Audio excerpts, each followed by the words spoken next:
podcast where no subject is too taboo to discuss. Now, please welcome your hosts, Andy Barker and Drew Del Pree. Are you muted? No. Whoa. Holy I made sure I clicked it off, Andy. We haven't been on in a while. I know, and you got it right out of the gate.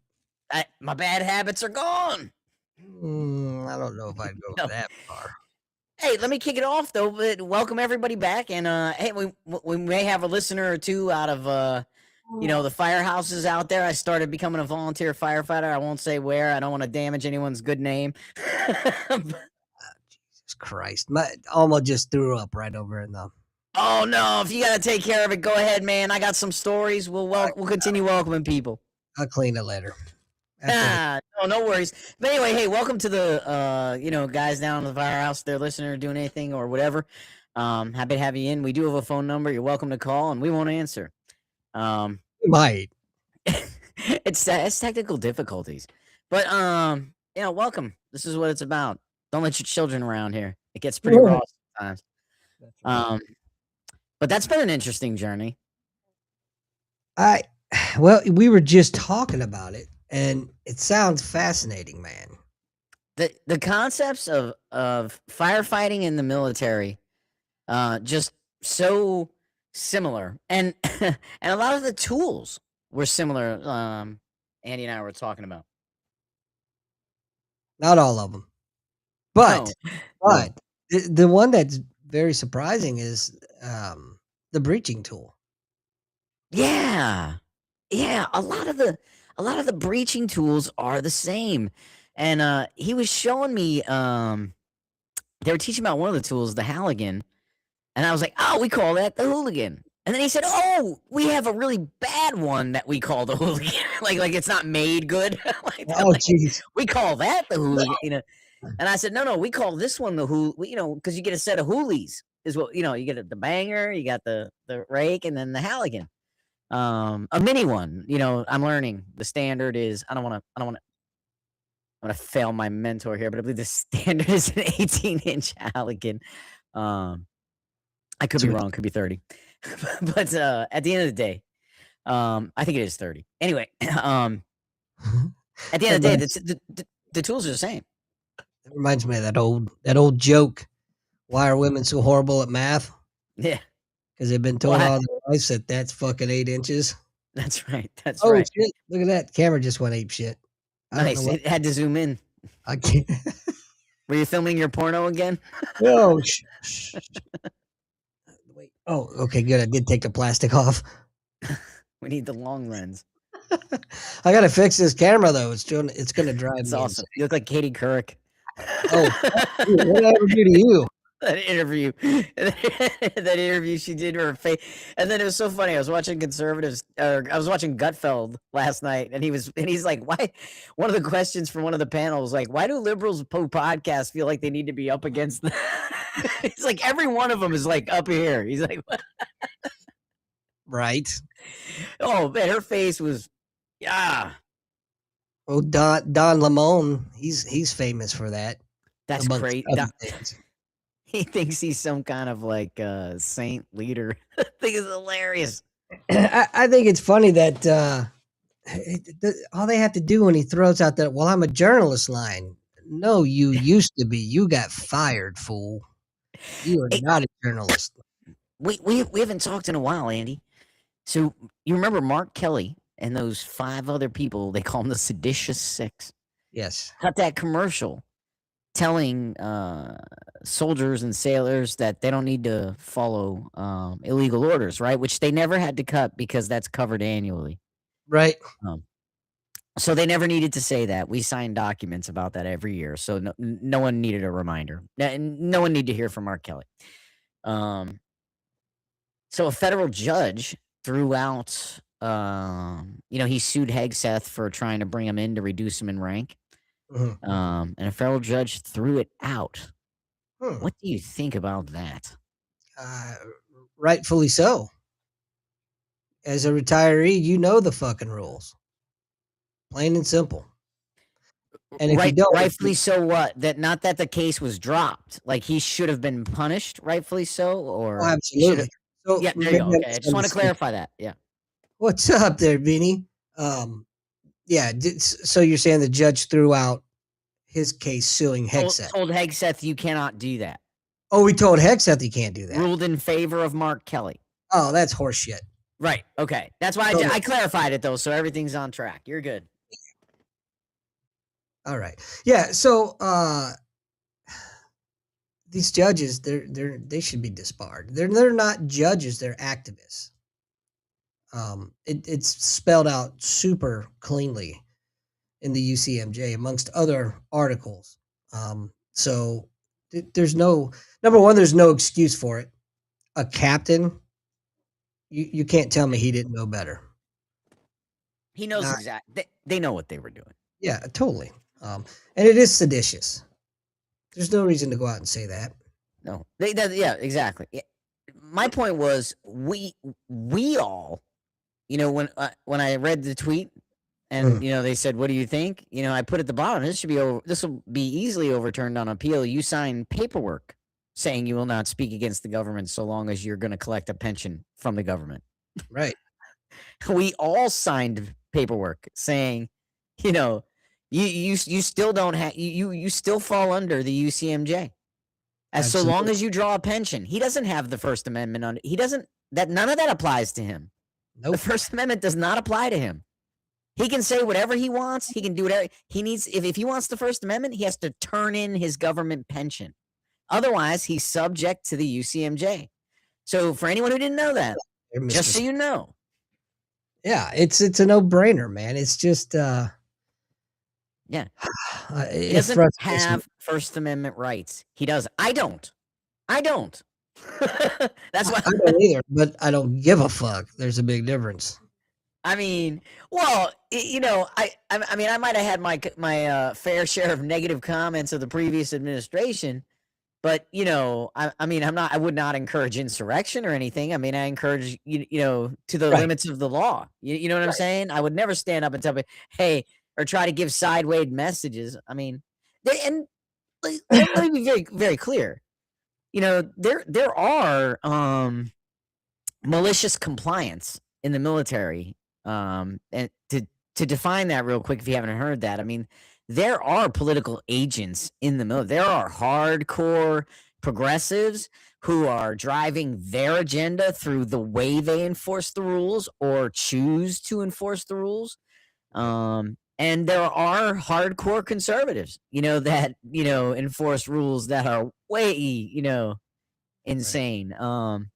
So you do get both ends. So the military is not free of politics. It is not. Oh God, no! Are you kidding me? Look at my tour in Yokosuka. That tells you everything you need to know. Yeah, sure. Freaking bitch. Anyway, yeah, it's that kind of stuff tells me exactly what kind of leader he was. He must have been horrible to work under, man. The people that are there, like the congressman's son who's there because he needs some bona fides, but his platoon never is on patrol. Right. They always have KP. Imagine so that. He gets right. So he gets in country, but it never quite goes anywhere. But yeah, a lot of that stuff.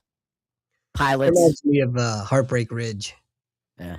He's Gunny's at telling the platoon commander, we're gonna be out there for PT in the morning. Are you going to join us, sir?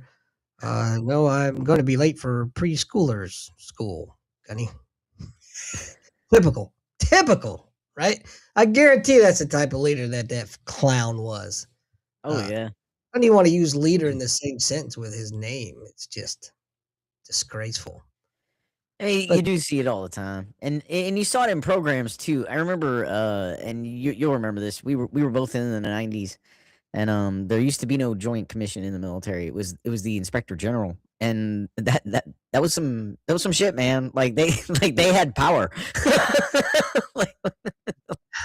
Joint commission is the biggest scam going. Well, my favorite thing is so. What do I mean? Like when I say there's the IG, right? A panel of people who had done the job Mhm. now went around and said whether or not you were. Right. Some of them had been passed up for promotion and were not happy, no more. Right. Or some of them are trying to get promoted. Anyway, bottom line, it was a panel of people you couldn't lie to. They knew where they lied. That's how they got there. They know That's where the right. stuff is hidden. You know what I mean? They're the ones who taught the person who taught you. So, anyway, long story longer, they used to have this IG, and it was extremely Oh, effective. it was a ball Extremely bust. effective. But so that was a problem. So we get the Joint Commission, which is what hospitals out in town were using for a long time until they got in trouble for investment. So the Joint Commission allegedly, you'd have to read the reporting on it, used to have investments in their retirement accounts or whatever were invested in mutual funds that had investments in medical companies while they were going around certifying hospitals and their medical equipment. So they had to like change their name and like allegedly these things happened a couple of times. And so a couple of new accreditations were able to spring up and try to live in the space, but for the longest time, the Joint Commission dominated the hospital certification landscape, and having their seal was a gold seal, right? Like this is a gold star hospital, if you will. And they would, you can apply to work for them, right? Like there's no like special whatever, right? I mean, they try to get people with experience in the industry. And they have a training program. You can go look at their website. Is there anything you'd like to add on that before I go into? Yeah, it's the the epitome of fraud, waste, and abuse, especially from a military hospital standpoint, because we don't need it. But yet we're paying millions and millions of dollars to have them come around to not just one of our hospitals, all of our hospitals and clinics. Yeah, And we're yeah. paying them to say whether we can see patients or not, basically. And guess what? We don't need their opinion. But it's something that some freaking senior captain that decided, hey, this would be a great idea for me to get promoted to admiral. And that's I basically talked to the guy on the board. the Joint Commission Board. No, on the Navy panel when they decided to move to it. Oh, what he said. So I was gonna there. So yeah, so Andy's 100% right, right? Like here, I thought maybe you might point this out too, right?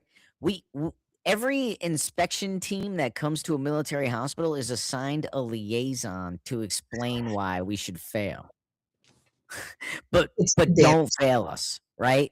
So they have to have somebody walk around with them because the military does things that the civilian world would never let fly. For example, it lets people go to school for 1 year and then go prescribe medications, do minor surgical procedures. Hell, pull some teeth, man. You don't like them chiclets? Kapow! Oh, you'd fail miserably, right? Oh, But yeah. they have to have somebody explain that to them, like, hey, this person does what a PA does, but we don't pay them shit. And we abuse the fuck out of them. And here's the best part. He has no certifications when he gets out. So he either stays with us or he has to go back to school. We got him. So anyway. That's why somebody told me a long time ago, you don't go independent duty corpsman unless you just love the Navy. It's facts. I love the Navy. We're divorced now. The hole in my heart has been filled. We just grew apart. Right? So we're talking about, right, like scams run by these leaders, right? So like Andy said, this thing costs millions and millions. People get fired over this shit, right? Or they get promoted. Right? A lot of people get fired. A lot of middle management gets smashed during the process, right? And anyway, I run into this Captain Brown, and I'm talking about how Doo-doo? silly this whole thing, Captain Brown. Doo-doo? Doo-doo Brown? No, no. So I'm talking to Captain Brown, and we're talking about the Joint Commission. He goes, well, I sat on the board. I said, really? He said, yeah. He said, and I'll tell you why we did it. He said, we did it for 2 reasons. I do not buy the first reason he gave. I do not buy that at all. I buy. I know you're like, well, give me the damn reason. But I want to tell you this before I say it, so you have a little impact with it. But I do not buy. He told me that was the number one reason. I don't buy it. I think someone said, hey, and that'll happen. And they were like, oh, yeah, right? So I'll give them to you in reverse order. The second reason, and this disgusted me, it's in itself. The second reason he said they did it was because captains of hospitals were retiring and not being able to get jobs of their civilian equivalent because their resume did not match their competition's resume. So that's not for the Navy. That's for after the Navy. So because these people, so that doesn't benefit the Navy at all. Giving these guys a resume, that doesn't benefit that. How does that help the Navy? Yep. But he said that was the second reason. What did he tell me the first reason was? Well, we wanted dependents to know that their health care is on par with their civilian equivalent. No, you see the way they treat those dependents? He said to me they under Champus they were going out in town too much. So, that was part of the shift. They wanted to recapture the population. Yeah, it was part of the shift to TRICARE, which was part of the move to the Joint Commission. It was all in one. And so he said we wanted I said, I bet you. That's why I say, I bet you someone in the meeting was like, oh, bro, dependents, we could market that. Hey, your healthcare is the same. Look, we have gold seals. Even though your healthcare system doesn't have a guy that went to school 1 year just going hog wild. Right? It's a lot like getting a Better Business Bureau sticker. It doesn't make it. It really doesn't. It was so funny. And so I talked about that at our last duty station. Right? I said, I want to have a sincere, serious conversation. And no one wants to have that, right? Because nobody really wants to be on record. How do I say it? You know how when you kind of think something, but as long as you don't speak it out loud, it really isn't. It just kind of stays a thought in the back of your head. Well, people were so resistant to have the conversation because I know they just didn't want to speak it out loud. Because I said, hey, listen, so what if Bethesda fails? Let's say Bethesda fails joint. Oh, I was in PAD school. That's why they didn't want to talk about it, because it's PAD school. I said, so what if for everybody's knowledge? It's patient admin. Everybody's going to learn how to be a patient admin expert, and I'm about to blow a hole in the whole thing, right? I'm like, so what if they do it at Bethesda? I said, so what if they fail Joint Commission? What would happen? He was like, they'll shut it down. I said, no, they won't. We're in a 3-front war right now with casualties coming left and right. They're not going to shut that down. He's like, well, they'd fire the CO. I said, so how does that affect me? Right. I don't care if they fire. Well, I don't even like him. I don't even know him. So what if they fire him? I don't care. But what I'm saying is, why are we paying for this? The IG was so much more effective. So much more effective. And this is nonsense. And I said, because my question was more along the lines of, so what if you fail? How does that affect me? It doesn't affect me if you fail.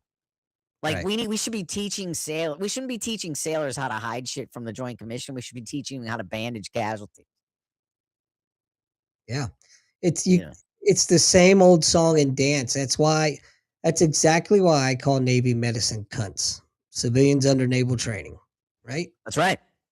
They came into the military, but they want to be civilians so bad. They want to market the civilian model, and you just can't, man. They want pictures in uniform, but they don't want to do it. Right. Exactly. Or they wanted their medical school. Take 2. Lewis talking. Or they wanted their medical school paid for. Yep. That's I knew an OBGYNist. He was in Yokosuka the first time I was there. He never wore his uniform. When they forced him to wear his uniform, it looked like it came out of the bottom of a sea bag. And the only devices he had on it were the hat devices. He got stopped and made to put on the collar devices. No Jeez. name tag, nothing. He just walked with a blank uniform because his attitude was, I'm already an OBGYNist. You need me more than I need you. Yep. He used to, again, the reason he had to wear his uniform, the funny part was because he kept parking wherever the fuck he wanted on base, and he didn't care about traffic court. He was like, I'm a surgeon. He's like, what are you gonna do about it? He's like, I'm a surgeon. I have to get to the hospital. I have to. Yeah. So he just didn't right. give a shit. And what are they gonna do? And that was his attitude. He was so mad. I remember they wouldn't let him deliver his own baby. He wanted to deliver his own baby, and the hospital policy said no. And he was so mad that he bought a book, and it was lab tests for the home clinician. I never forgot this. Because he was like looking in it, and I don't know why we were friends. I don't know why we used to talk. Maybe because I was in trouble a lot and didn't give a shit or something. I don't know. Anyway, he was telling me, I was like, what is that? And he was like, oh. And he starts telling me about not being able to deliver his own baby. He goes, so I ordered this book, and I just ordered the most expensive shit I can think of for any lab I need. He goes, if I need your cholesterol, I'm not ordering cholesterol. I'm ordering like a Chem 49. He's like, I use this to order the book. I fuck this place. He said all the time. Wow. I was dying. I was like, oh my God, this guy's hilarious, right? This is my first duty station. This is my first. Oh my God. I'm out from under the big tent, right? Look, Ma, no hands. Yeah. Just exactly what you needed. Oh, I'm watching him like, Then I watch a first class. This shit was hilarious. Chief walks into this first class, and he said, you'll love this, Andy. This is in Yokosuka. He says, hey, I'm going to need you to be the LPO of the red team. And the first class looks up and goes, are you asking me or are you telling me? He goes, well, I'm asking you. He goes, oh, then no. Back to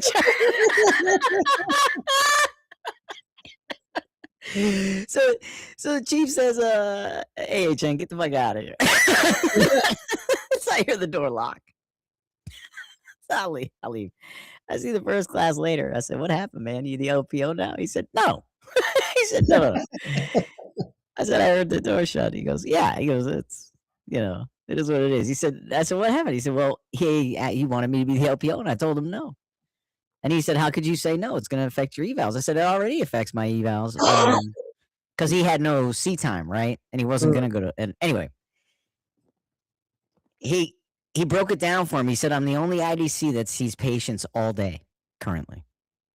All of your IDCs have a half-day schedule and admin time. Right? They took the leadership positions, so I have all day. He said, he did the math. And it came out to like 40, what do you have? A patient every 20 minutes back then, so it would have been 3 an hour. For 2 hours. Yeah, so six patients, 6, 7, 8 patients, in an afternoon, times 5, right? Which I'm dumb at math.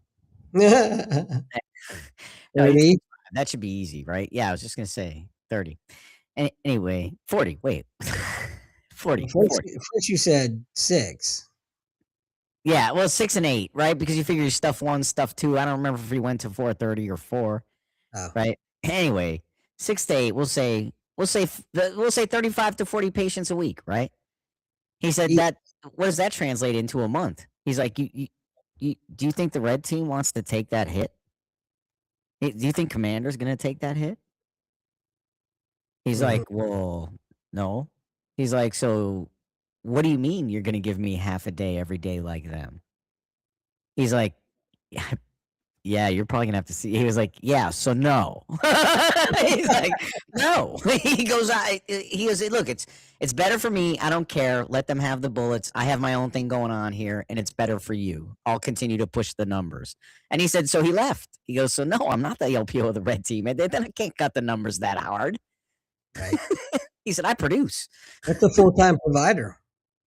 That's what he said. He said, you know, that was the agreement in the beginning. Like, you know, I wanted to do my own. That was Andre, by the way. He's like, I wanted to do my own thing here. You know, I got my own thing going on, you know, and I'll absorb the patients and they can do the leadership. You know, and that was our thing. He's like, and so he saw his patients, you know, and he took extras, you know, because he knew he wasn't, you know, he wasn't writing no fucking emails, man. That shit. Right. Um, It's funny, non-IDCs just they don't understand the role of an IDC, and they think rank can trump that. And a lot of times, sorry, it yeah, don't. yeah, we fall under the clinical. That was the other thing. I remember him telling me. He was like, "Look, there's the chain of command, and then there's the medical chain of command."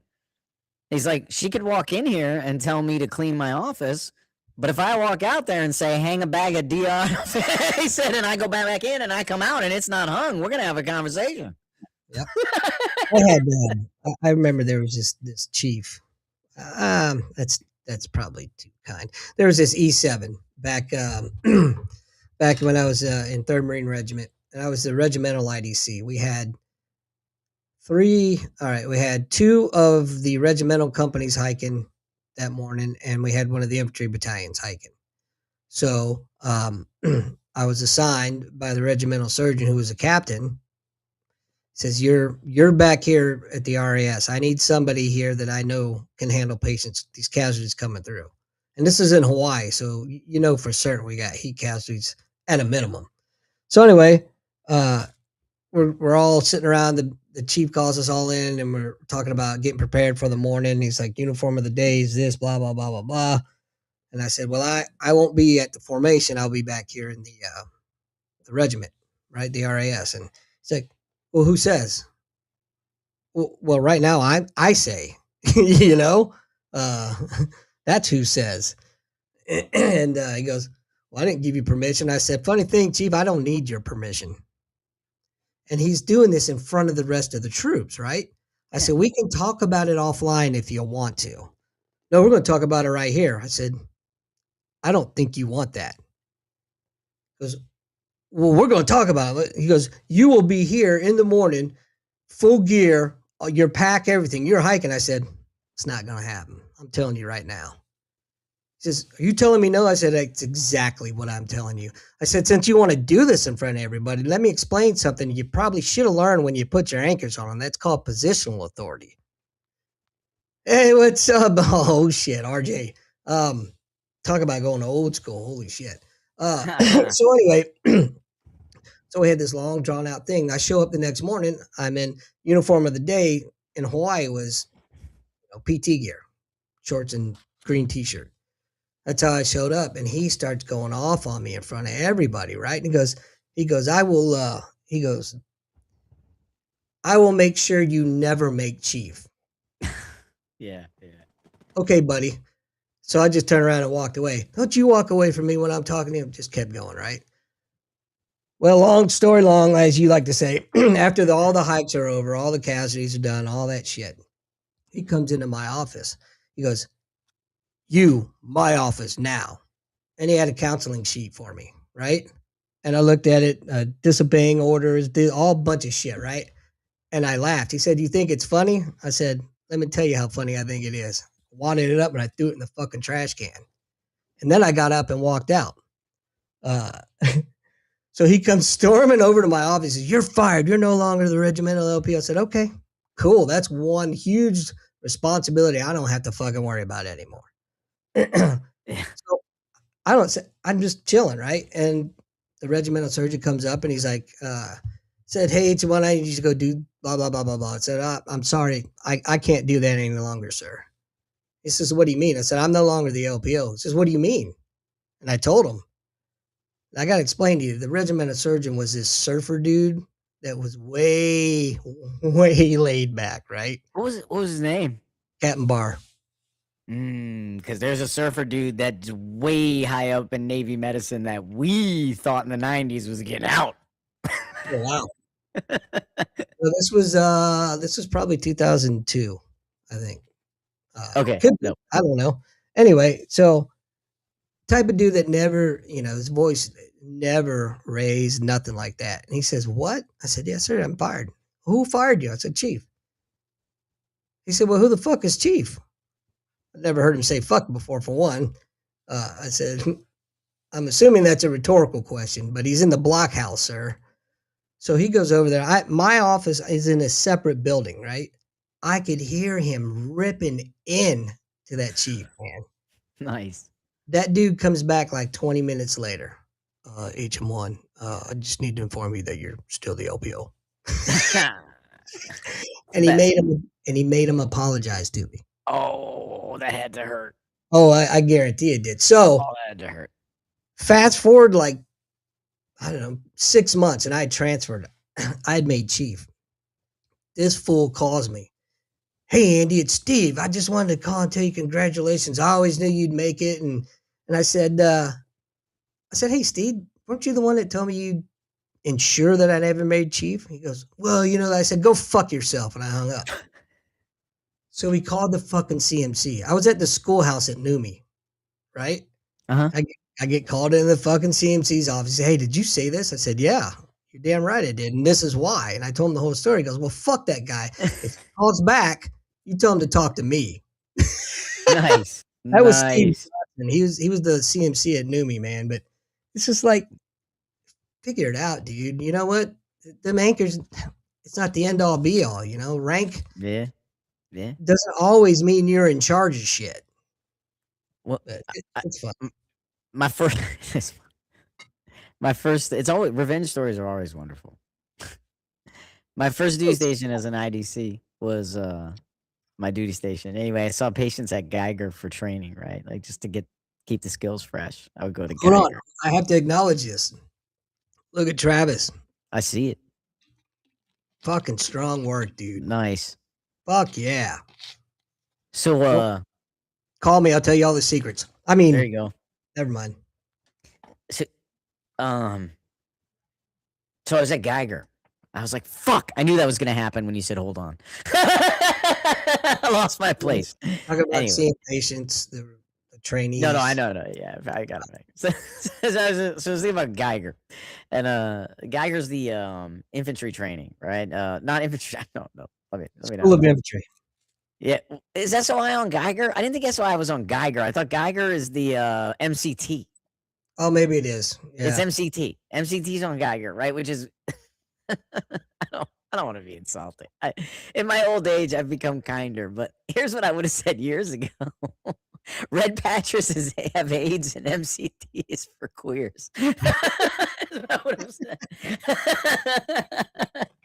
Yep. The probe with the HIV platoon, right? That was when I was younger and I could defend those words. Right. I'm older now. I have arthritis. I can't say crap like that. Oh my God. Go ahead. Oh no, yeah. So anyway, you see patients at Geiger. And I SIQ guy, right? And then I get a staff sergeant coming in with his pistol. And I don't care. There's no so Carl was big on this, right? There's no rule that says you shouldn't have a gun in medical. He's like, what are you taking the MP's weapon? That would apply to everyone. He's like, there's no rule like that. It's just a local policy. You're never gonna find the US Navy saying weapons are forbidden in medical. Right? So Carl drove that into me. So I get this young HM2 like, hey, he's got a weapon in here, HM1. What should we do? I was like, nothing. First of all, you're not even loaded, right? And he's like, no. Like, you don't even have one. I was like, so his ass will be beaten before that thing clears the Kydex. Look at that. That's a duty holster. It's like, it's probably rusted shut. I was like, and then so after I got done insulting him and his gun because he had his chest all out and was looking for me, I turned to her and I was like, it's fine. They said, I said, there's no, I promise you. And I said the same things Carl said. So they went and tried to find something and they found, because there was another HM2 that just loved like embarrassing IDCs who were know-it-alls. But, she didn't know me and I don't know it all. And I'm happy to call, myself and you out. So Right. She tried to give me all pap smears my first day in the clinic. I was like, there's a female, or she's like, you're an IDC, you can do them. I said, yeah, I know I can. In an emergency without access to a female provider, you have one right down that hallway. So if you want to get us both in trouble, keep doing it. I said, but I'm telling you right now, I'm not doing them. So not when you have a female on deck. Not happening. Right. That's what, yeah. And the PA came out and then tore her a new one and said, "Come down here and hang out with me." But so that person's there trying to look that up while I'm talking to him. I said, "What do you need?" He said, "USIQ'd my Marine in training." I said, "Okay." And he goes, "Why?" I said, I don't know. Do you have it?" Like they all look the same, right? Like they're all. Right. So he's like, USIQ'd my Marine. I'm like, all right, do you have it? And he goes, "Why?" He handed it to me, and I was like, "Oh, cough and flu-like symptom." Like that's what I like written, I guess, And he's like, "Well, I just want you to know all you do is make a recommendation." I said, "You know what? You're right. But fortunately, my recommendation carries the weight of the commanding officer of the Camp Lejeune. So unless you find another 06, which isn't you, or a commanding officer, again, not you, I suggest you follow it." And then I turned around and I walked away. But if you got one, bring them back. Right? I mean, at the end of the day, my recommendation carries the weight of the commanding officer of the Naval Hospital Camp Lejeune. So find another 06 or find another, commanding officer. None of those are you. Staff sergeant, bye. You can exit here. And when you come back, bring me some coffee, would you? Oh man, I remember them telling me all the time, like I had to say that 3 or 4 times while I was there at Geiger, to different people. Yeah, I believe it. It's a different environment, They got pressures coming down on them and well, I had a kid that filled his Camelback with isopropyl alcohol. Oh, wonderful. Right? So, SA one way or the other, huh? Right? But he doesn't want the bad things that come with that. Oh, of course. You know what I mean? He just wants to not train anymore and go home, But you gotta go to the hospital. You gotta do all kinds of things, man. You can't. We don't just fix that and let you go. You're taking an ambulance ride and hanging out somewhere for a while, right? Because you do know what USMC stands for, right?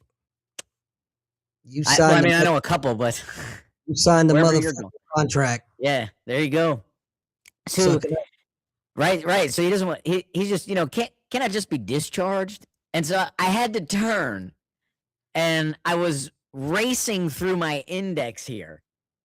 And then I just started giving him a speech about how you're too dumb to be let out into society. You can't tell the difference between alcohol and no, I can't. I said, I legally cannot discharge. Are you kidding me? You drank a Camelback full of isopropyl alcohol and you're telling me you thought it was water. You cannot be trusted in public. You are a danger to others. I was like, there's no way, man. I was like, so I just gave him a speech about how he's just too stupid to be released back into the public. And when I turned around, the HN was like dying laughing. He was like, did he cry? Did he make you cry? He didn't say anything. Like nothing. Like for the rest of the time until he got in the ambulance, the kid just said nothing. He just sat in the bed. He's too stupid to think of anything. I was like, I can't let you out of here, man. You're too dumb to release into society. You can't tell the difference between isopropyl alcohol and water. No, man, no. Doc Newsom, RJ, he brought up a name we hadn't talked about in a long time. You talk about a total piece of shit. This guy, he was a chief IDC, and he was not only just a horrible IDC and a horrible chief, just a bad person, But I hadn't thought of that name in a long time. Post? Yep. Donald Post. What a fucking word. I was just talking to the guy telling the story about the Constitution and how the guy hung me up on an AMOL. I'll tell it for another time. Oh, yeah. They have the similar last name, and I was like, I said, I'll tell you what, man. You're the guy with your same. Yes, you got relatives up there because the guy with your same last name saved my ass after 6 months of a headache. Who? Do I know this? Dave Ballard, the sub IDC. Oh yeah, Dave. Yeah, Dave, man. Oh man, he saved me. They were telling me about the AMOL. They thought so. I was on a wooden ship. I'll tell you guys what the hell. Yeah, why not? Andy's engaging in chat, guys. So if you want to engage Andy, get on chat. No, I'm being summoned. but it's okay. No, no worries. Well, you can still manage both chats. Yeah. Hey, long story longer. This guy calls me up. He says, "Hey, man, for those of you who've been in the military, he says, hey, I'm PCS and I need to wrap up some loose ends, and your ship is one of them. I need, I need a report of your AMOL inventory." I'm like, "What? I don't have an AMOL." He's like, "Shit, mate, who told you don't have an AMOL?" I said, "The guy before me." He's like, "Well, he was wrong. It says here you have an AMOL." I said, "Well, I'm telling you, I don't have one. I've been all over." Like, I've been here a year now, right? You know, like, I'm like, we don't have an AMOL. And he's like, "Shit, mate, you have a sink in your medical?" And okay, so the USS Constitution is a museum. I'm not saying this. I'm telling you, the listener. It's a museum. It doesn't go anywhere. It has a medical, but no, it's the surgeon's cockpit. Nobody thinks of it as medical. Medical is in the building where I'm sitting talking on the phone to this retard. It's freaking mini Tim Walls I'm talking to.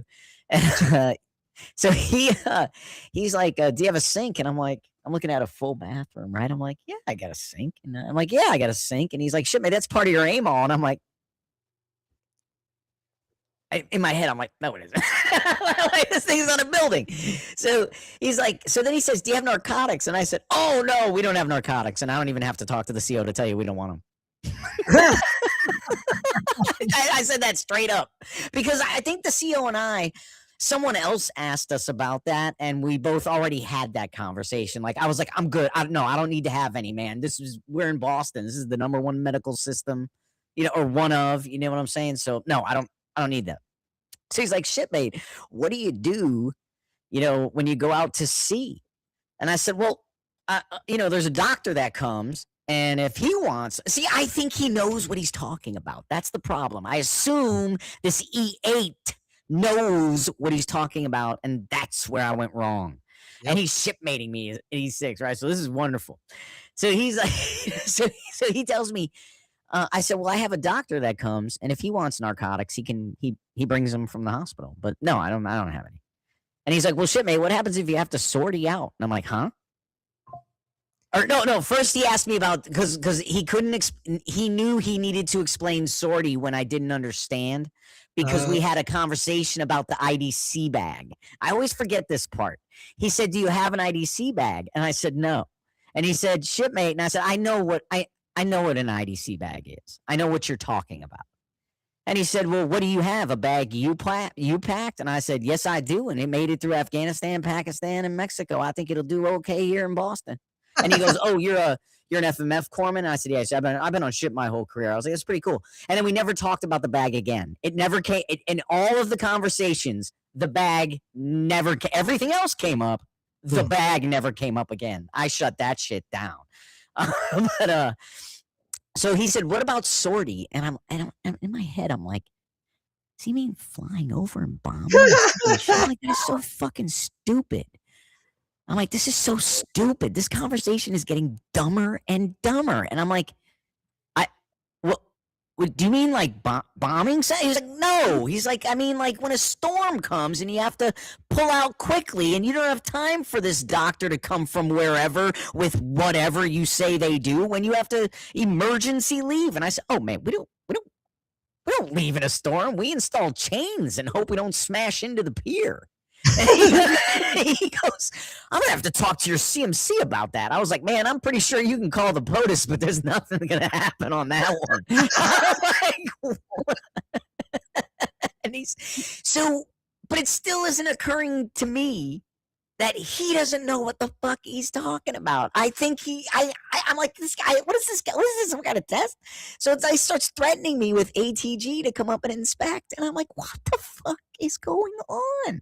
And this goes on for like 6 months. And, but like at different stages, Dave was there. Like, I panicked in the beginning, man, when he started threatening ATG. I'm like, I don't have anything. And this was before the captain. You remember I told you a story a long time ago. The captain didn't know, like we would argue a lot, and he didn't know if I was doing what I was like. He got to a point where he was like, "I am tolerating way more from this guy than what I know he's producing. I need to know he's producing before I tolerate any more of this shit." So he had called BUMED to come and inspect me. Surprise. I walked in one day. They said, "Hey, stand to the side. There's people in the office waiting on you." And they Hmm. ran through my shit. And then the funny thing is, right before we went upstairs for them to run through my stuff, the disgraced CMC that had to resign in disgrace, Russell, was there. Um, Uh-huh. yeah, before they ran through me, the senior chief gave the report to the captain. I'm gonna be honest, sir. You don't have many programs, but the ones you do, there he's an example to the fleet. I heard that comment come out. I was like, but it didn't save me. They still sat me down and they inspected for 15 minutes and lectured me for 2.5 hours. On what? My interactions with junior sailors. Uh, Not inappropriate, not inappropriate, but like talking about combat, talking about things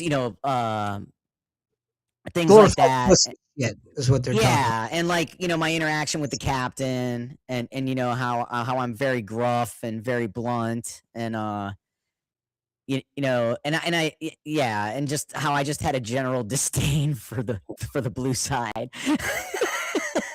It just so it was like it turned into like a 2.5 hour lecture, um, on like I don't know, Of course it did, chill because they out or didn't have something anything or on you. yeah, exactly. And I didn't like, and I also did not, I never ever entertained Russell Smith's crap, the disgraced CMC who had to resign from the Navy. Um, when he met me, he was the BUMED Master Chief, and I had just come from MARSOC, and all he could do was ask me if I knew all these SEALs and how he knew them and how they were friends and how, Mhm. he'd been on missions and, and I was just like eating at the time and I was like, man, I'm just trying to fucking eat. I don't really know who you are and I don't really care who you are Yeah, right. because you know what I learned I learned in MARSOC, and this was not like training or anything. This was just, me trying to be nice to people. When you meet someone, someone meets you, two people meet each other, if you will. Mhm. And what I learned is 9 out of 10 times, I'm not the one calling you for anything. 9 out of 10 times. I try to exhaust all my resources before I bother you. A lot of people, I truly believe I was their number 1 or 2 phone call. Like, "Can I do you a favor?" Or because I would, and so I just when I got to the Constitution, I saw other first classes running around chasing, the chief and like, coming in on those senior enlisted weekends. And I was like, I'm not doing any of that, man. These people are bothering me already. Like my first week there, I was getting phone calls. When are you PCSing? When are you PCSing? When are you PCSing? Jesus. And like every time I went to the Constitution and this, or I had duty on one of those weekends when the senior enlisted was there, the senior enlisted corpsman always want to come up to medical. Of course. Always got something to say. Always got, It just it goes right back to earlier in the show. It just highlights that there is politics in the fucking yeah. military. Yeah, and so I blew him off one time, right? Because I just was like, I don't know. To me, I was like, there's so much separation. Like, why are we even talking? Right. Like, you're the BUMED guy, right? Like, you've already had CMC roles. Like, why are we even talking? And I don't know any of your people. That's the other thing. We were so new in the game. We weren't doing joint missions. Nobody knew how to employ us. Mhm. I'm dead serious. People were like, Yeah. teams would come back and debrief, like, well, we got in the country, and the sort of commander was like, I don't really know what to do with you. What are your capabilities? And they're like, are you serious? Like, we sent like an entire slide, and they'd be like, oh, well, that sounds good. All right, well, let's see how you do down there burning the shitters. Yeah. Yeah. That's And then we'll work from there, right? And you're like, oh my God. that is an awesome utilization of resources right there. But that's kind of what would happen, man. Would be, like people didn't know what to do with us when I was there. We didn't even have a training cell. They had to send us all around I mean, I think that was wonderful. It was really cool. We got to go to a lot of top tier schools, that, they don't go to anymore because it's in house now, which is probably better. I mean, and, you can tailor and do things. Yeah, man. I mean, it was just this is different. Yeah, different times. You know, I knew the exact moment I would never make senior chief. So I when I was at Beachmaster Unit 2, when I got there, it was the place where IDCs went to say, "Fuck you, I'm quitting. I've dropped my pack," right? The fucking CDO had the medical records key on the CDO key ring when I first got there. I about shit myself when I found that out. Anyway, so I developed, I basically, and I'm not bragging, I'm just saying this because it's contextual to the story. Um, I basically took that medical department and built it from scratch.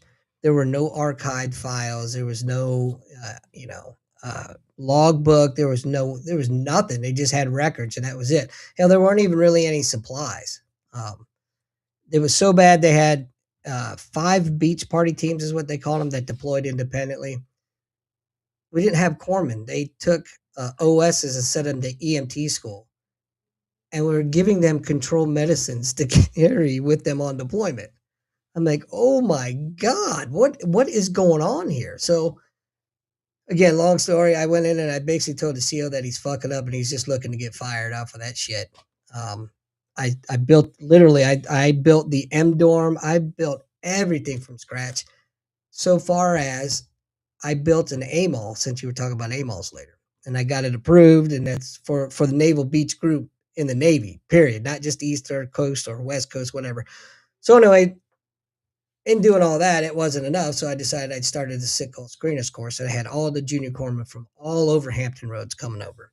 Well, they had the big Medical Master Chief Conference in Norfolk that year, and Big Bob Elliott. I don't know if you remember him or not. He was the force at the time, Force Master Chief. Anyway, they came over. They wanted to see how I was running the Sickle Screener course, and the Surflant Medical Master Chief Bob Searles was there, and he's my height or shorter, and he's got some serious Napoleonic issues going on, if you know what I mean. Don't they all? God, man, no, not all of us. I don't. Not you, but I mean, I'm like, when they get up, Yeah. So, special kind of person that stays over 30. so we're talking, and Bob's asking me about the program, and then he's asking me about the medical department. He goes, "Man, it looks like you've done a hell of a job here, and I was talking about it, and fucking Bob Searles opens up his mouth and starts saying, "Yeah, when I was here, I ran this. It was a tight ship here when I was here." I said, "Really? That's funny, Master Chief, because I don't. There's nothing here. There's no archive file. Your name is nowhere around anything in this building. So it's funny you say that, especially after I just busted my ass building this motherfucker from scratch." And he started going off. I said, "I don't know who you are. You're not in my chain of command. You can fucking get the fuck out of my office." And that's when Bob stepped. Rob Girardi. Do you remember him? I know the name.